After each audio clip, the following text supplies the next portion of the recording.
नमस्कार, मी ॲडव्होकेट तौसिफ शेख. आपल्या या माध्यमाद्वारे पुणे कॉर्पोरेशनचे आयुक्त माननीय नवल किशोर राम यांना एक नम्र विनंती करत आहे.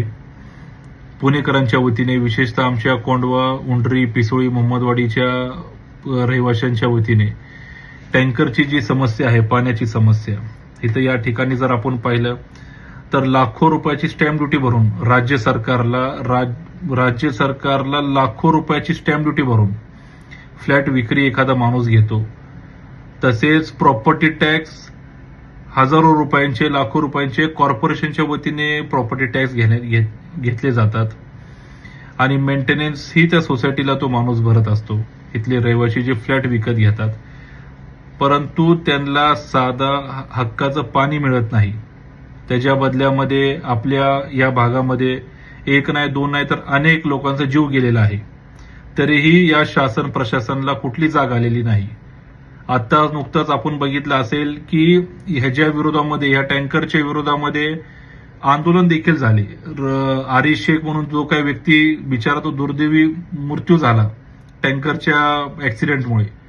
ह्याच्या विरोधामध्ये बरेच लोक रस्त्यावर उतरली, कॅन्डल मार्च काढला. त्यामध्ये एक अजब विषय असा होता की त्यामध्ये आजी माजी सगळेच नगरसेवक त्यामध्ये होते, शासन प्रशासनातील सगळे लोक त्यामध्ये होते, सत्ता कोणाकडे ते लोक देखील त्यामध्ये होते. परंतु त्याचं कन्क्लुजन काय आलं? काही कन्क्लुजन नाही. उलट त्यानंतर टँकरच्या लोकांनी संप पुकारला होता.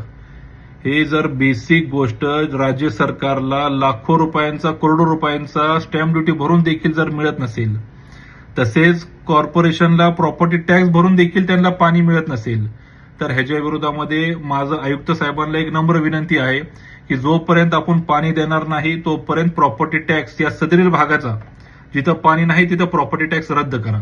अन्यथा आम्ही आमच्या वतीने सर्वांना नम्र आव्हान आहे या माध्यमाद्वारे की जोपर्यंत आपल्याला पाणी भेटत नाही, आपलं हक्काचं पाणी, तोपर्यंत कुणीही प्रॉपर्टी टॅक्स भरू नये. आणि ह्याच्या विरोधामध्येच आम्ही लवकरच मोठं आंदोलन छेडणार आहोत. जय भीम, जय संविधान. अस्सलाम वालेकुम.